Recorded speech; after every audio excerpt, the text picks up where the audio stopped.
Hi everybody, this is Karma. Welcome back to my channel and my life stories. This video is sponsored by Pop's Trading Post.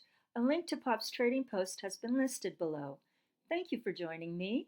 I have two stories for you today. So now, on to the first story. In the early 90s, I got a great job with a major insurance company that I will refer to as Big World Insurance Company. Big World Insurance Company had an awesome training department. The trainer was very proficient at identifying issues in departments and creating classes to address those issues and successfully implementing those changes.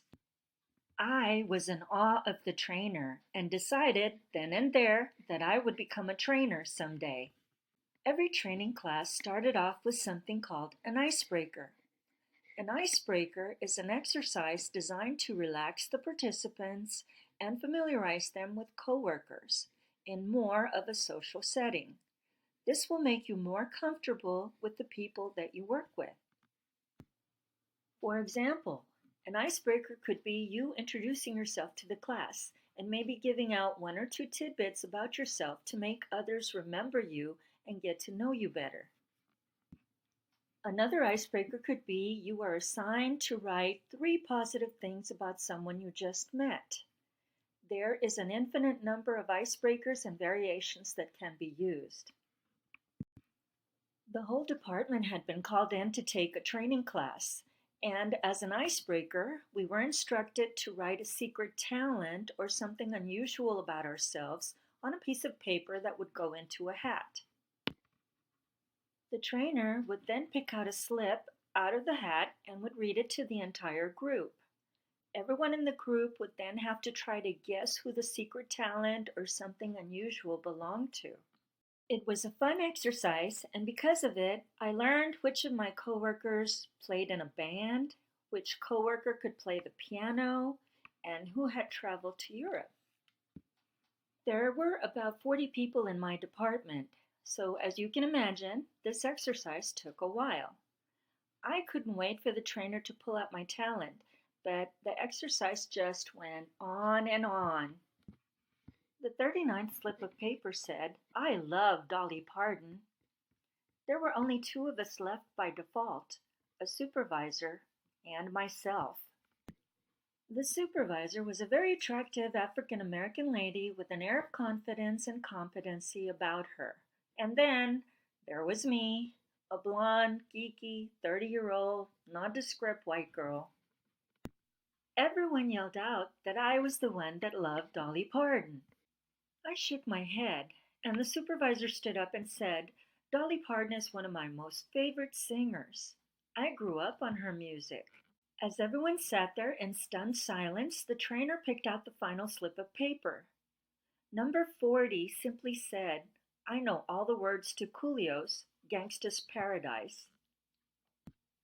You could have heard a pin drop, and then someone yelled out, "I don't believe you." So I got up and summoned all my courage and started to rap. As I walk through the valley of the shadow of death, I take a look at my life and realize not much left, 'cause I've been blasting and laughing so long that even my mama thinks that my mind is gone. But I ain't never crossed a man that didn't deserve it. Me be treated like a punk, you know that's unheard of. You better watch how you're talking and where you're walking, or you and your homies might be lying in chalk.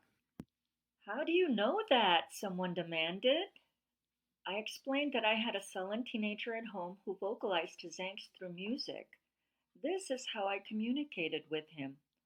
I learned words to his favorite songs and talked with him about his favorite bands. I made an effort, no matter how hardcore the songs were. The trainer looked at me and smiled. This brings us to the point of this class.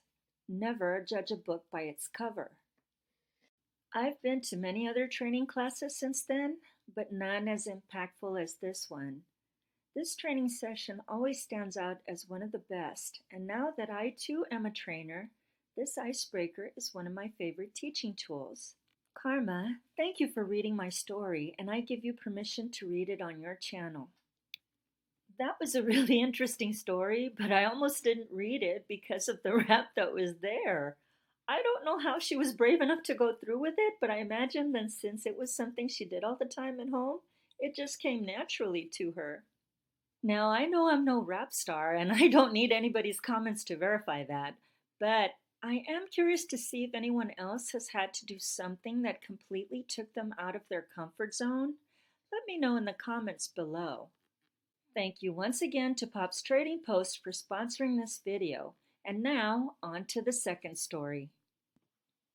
I was watching the news when for some reason I was reminded of this story. This happened years ago when I was in my teens, and I'm a lot older now. I'm a Texas gal, born and bred. I come from a small town you've never even heard of unless you live there. This town is so small that they roll up the streets at night. So if you're young, you have to find ways to keep yourself entertained. Parties are a big thing here, so is driving around or going for a cruise.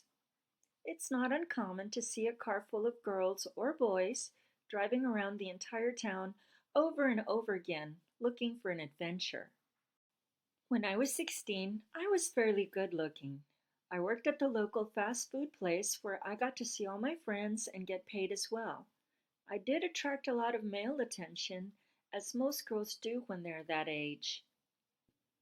Unfortunately for me, I got particular attention from an older guy I'll call C, who was maybe in his late 20s to his early 30s back then. At first, I seemed to always see him at the fast food place I worked at, but then he started to appear in the fringes of everything I did.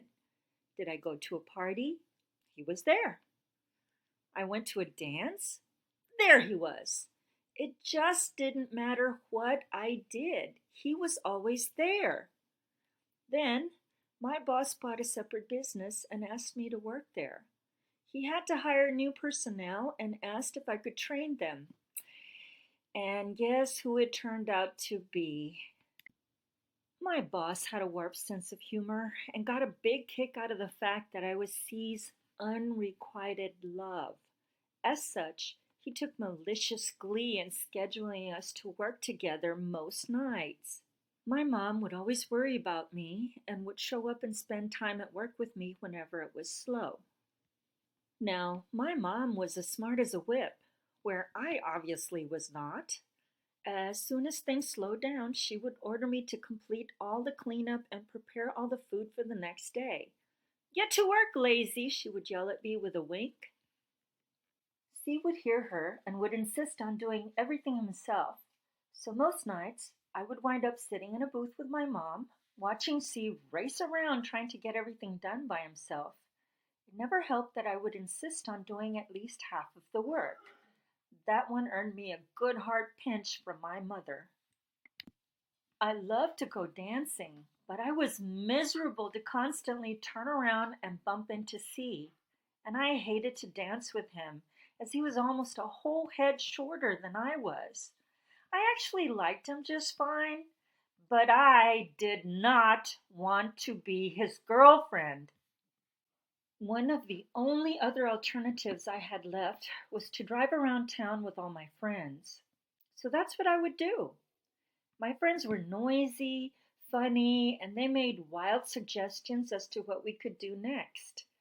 To my utter and extreme disappointment, as soon as I looked in my rearview mirror, there he was.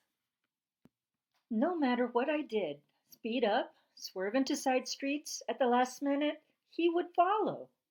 My friends at first were terrified, and then they laughingly informed me, "Ooh, you have a stalker." It didn't matter. I was PO'd. I had to deal with him at work, and now he was tracking my every step I made during my free time. As angry as I was, I don't think that my friends caught on that I was reaching my breaking point. I hit the gas, and my tank of a car hit 80, and then 90, and then 100. The car was fishtailing, and all the girls were screaming that we would be killed and that C was still following us.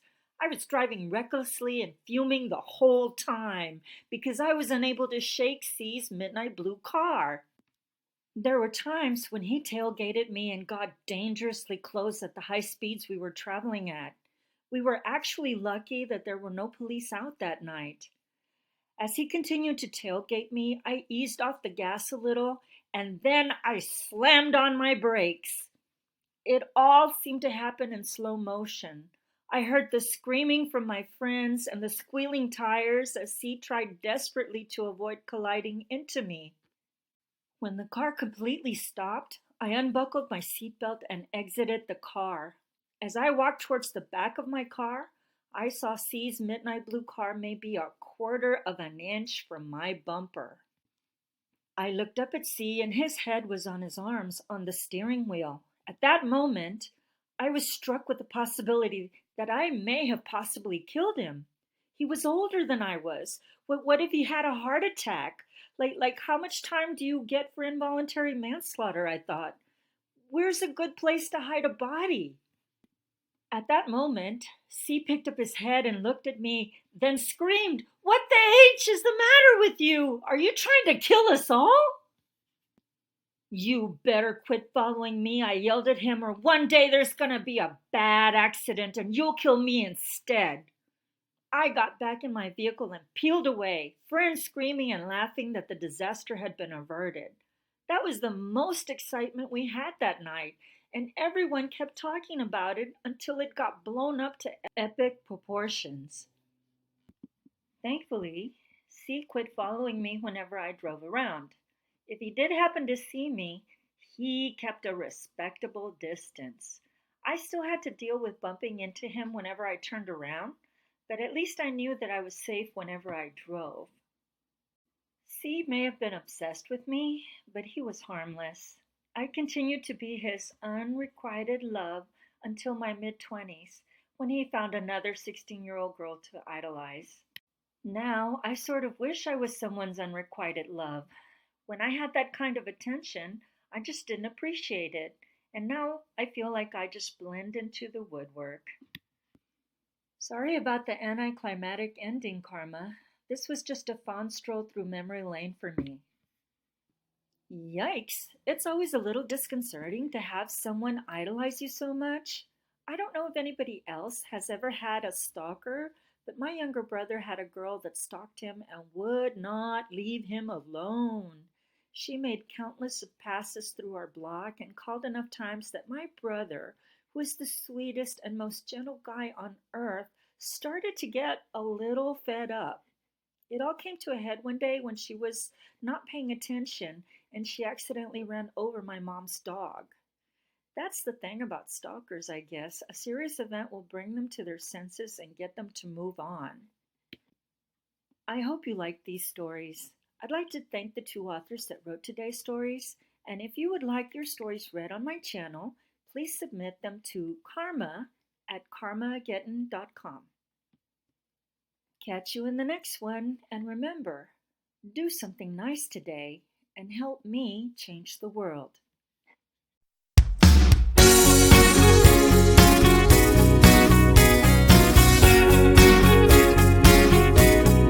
It's not their turn, it's my turn to shine. Like the rays of the sunlight reaching out my arms. Thank you for watching, and if you like this video, please give me a thumbs up. It will help my channel grow. Feel free to share with anyone and subscribe to not miss any new videos that come out. Laters!